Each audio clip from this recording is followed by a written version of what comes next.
which is a very powerful weapon and a signpost of the things, an outline of the things we should do, against which we should measure ourselves in what we do in our own country and in how we assist people with disabilities in other countries. And we have, it's not the subject for today, but I'm very proud that we are developing a more progressive program about the rights and opportunities for people with disabilities in our country. But we have certainly made it a top priority for our development assistance program going forward. And as you would have been able to discern if you listened to Jim's very interesting introduction of me earlier, and he probably was right. I think I was sworn at as well as sworn in on that day, but that I've been in public life a long time. I've been in Parliament for 20 years. As a union official and a party official, I've been in public life for more than 35 years. And one of the proudest days I've ever had was that day last year when we released the Development for All strategy that sets, I hope for all time, the Australian Development Assistance Program on a new path that puts at its centre the rights and opportunities that we need to provide for people with disabilities, the recognition of their rights and their legitimate aspiration to a better quality of life, the necessary focus on prevention of disabilities. And we can't, in the first instance, do everything about prevention, so we are focusing in two particular areas: the issue of avoidable blindness and issues around road safety. And the third thing, and what I want to focus on mainly, because so many people here, and certainly the other two speakers, know more about the character of programs and policies that we should put in place to implement to give effect to our recognition of the primacy of this issue.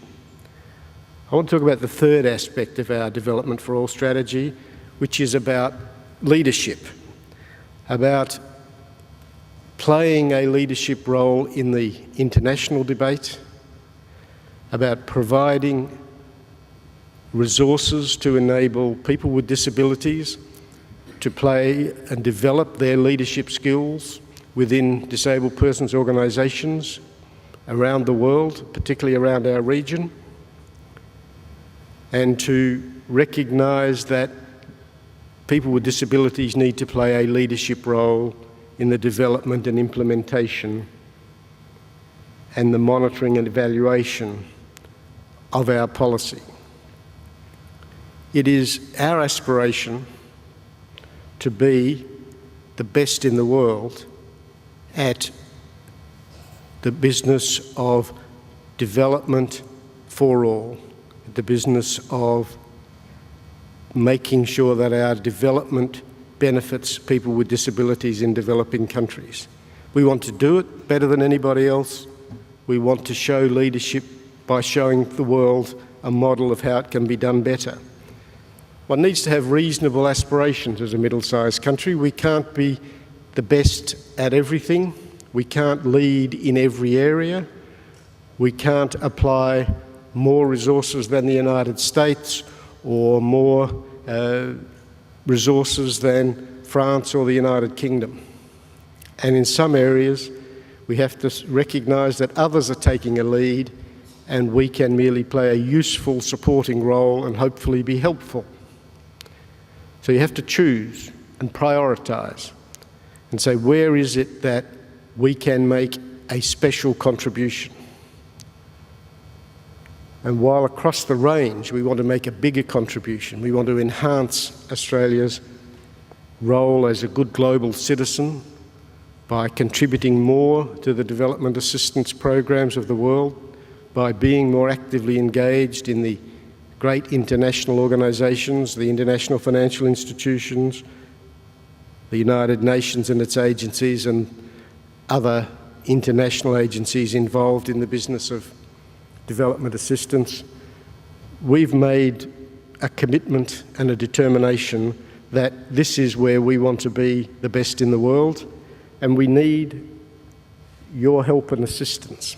We need your help and assistance because that will require us to continue to be at the cutting edge of the thinking, of the practice, of the discussion, of the monitoring and evaluation that says what is world's best practice and how can we be there, and what are the new ideas that we should be taking forward to the world.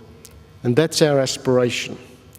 And I want to, in seeking your assistance in that, conclude by seeking your assistance in a slightly broader context, going back to my earlier point about how much harder the debate is getting.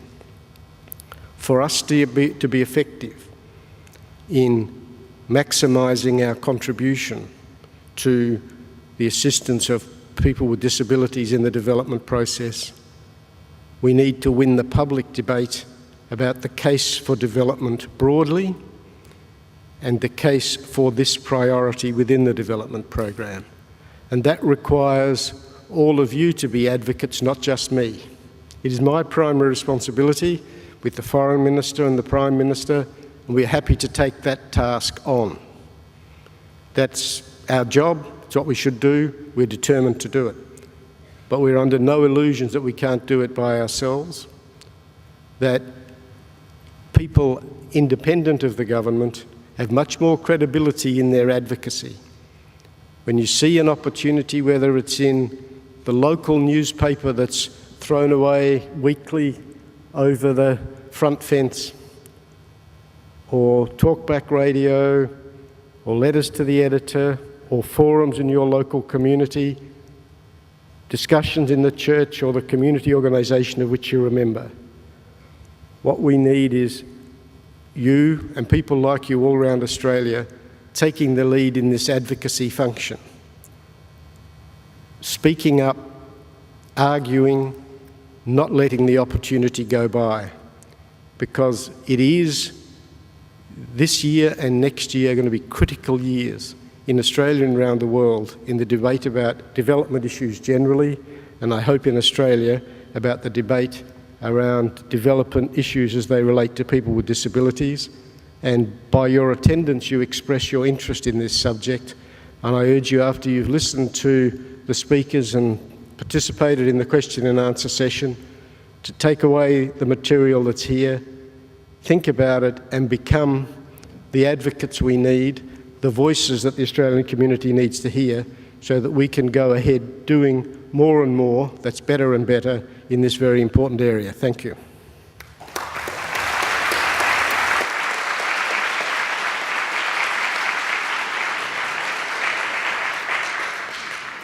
Thank you, Bob. Bob's a great supporter of this initiative. It's interesting that after sitting in the upper house, Bob stood for the lower house, which means I couldn't get into Parliament because I can't stand to save my life.